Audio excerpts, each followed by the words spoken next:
All right, here's where we left off. We left our logo in quite a state. Things look pretty darn messy here. This is how things are looking here. So it's actually not going to take that much to finish things up. This gives me an opportunity to show you something else that is very cool here inside Illustrator, specifically inside the Appearance panel. So if I deselect everything, everything's just a mess here. Everything kind of looks sloppy and messy. If I go and select don't forget this is a group here. If I go and select this group, what's going on here is we have the two new strokes there inside the Appearance panel, but they're actually sitting on top of the contents. In other words, they're sitting on top of the contents of the group. So imagine we have this group, and then on top of that group, we have two strokes. That's exactly what's happening. Think of your layers from Photoshop. We have this stacking order happening here. So here's what I'm going to do to rectify the situation. I'm going to grab the blue stroke here, the 8-point stroke, and just like in Photoshop's Layers panel, I'm going to drag this guy down behind the contents, just like that. And this is what I wind up with. Hey, that looks pretty cool.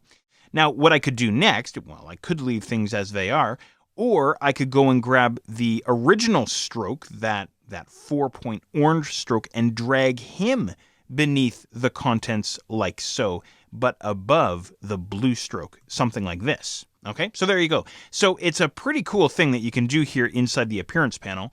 And as a matter of fact, I'm glad I had an opportunity to show you how we can go about manipulating I guess you could say the effects that we've applied to our object inside the Appearance panel. Okay, now my logo isn't perfect, but I think it's good enough for now. What I now want to do is I want to get this guy over inside Photoshop. Okay, and this is going to give me an opportunity to show you something called Smart Objects, which I think I mentioned not too long ago. So what I'm going to do here is, well, I'm going to zoom out just a little bit and I'll collapse down my Appearance panel. What I'm going to do is I'm going to go and grab the entire logo, select the whole thing, okay? And I'm going to copy this guy, Control or Command C on my keyboard. Then what I'll do is I'll flip back over to my layout inside Photoshop. There we are.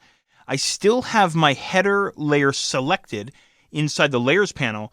So now what I'm going to do is I'm going to go ahead and paste. I'm just going to do a straight paste here, Control or Command V on my keyboard. And Photoshop presents me with this paste dialog box. Photoshop says, whoa, hold on, how do you want to paste this content? Do you want to paste it in as a smart object, as pixels, as a path, or as a shape layer? Well, of course, we want to go with smart objects. So make sure that that guy's selected. And then go ahead and click on OK. And what we wind up with is our logo sitting inside our layout, but he's sitting inside what appears to be a free transform frame, if you know about your free transform out of Photoshop. So here's what I'm going to do. I'm going to hold down Shift, and I'm going to grab one of the corners here, and I'm just going to scale this guy down. Maybe, I don't know, I'm completely eyeballing this. Maybe about there, and I'll just kind of move him up. I want to have the logo way up in the top left corner, so maybe something like that. I'll just kind of scale him back just a little bit more, something like that. Okay, so I'm just kind of roughly positioning this guy. And don't worry too much about getting him sized perfectly or, positioned perfectly, anything like that. Once you've got something that's half decent, go ahead and hit Enter on your keyboard. That's all there is to it. Now, for the cool part. If you don't know about smart objects between Illustrator and Photoshop, check out the Layers panel. It doesn't say logo or layer 1 or anything like that. It says Vector Smart Object with this weird kind of funky looking icon inside the layer thumbnail. So this object here can actually be edited back inside Illustrator, which is really cool. So in other words, we can take our logo, we can open it back up inside Illustrator, make a change to it, save it, and then have it automatically update inside our Photoshop layout. It's really, really cool. Do you want to see how it's done? Let's go and check it out.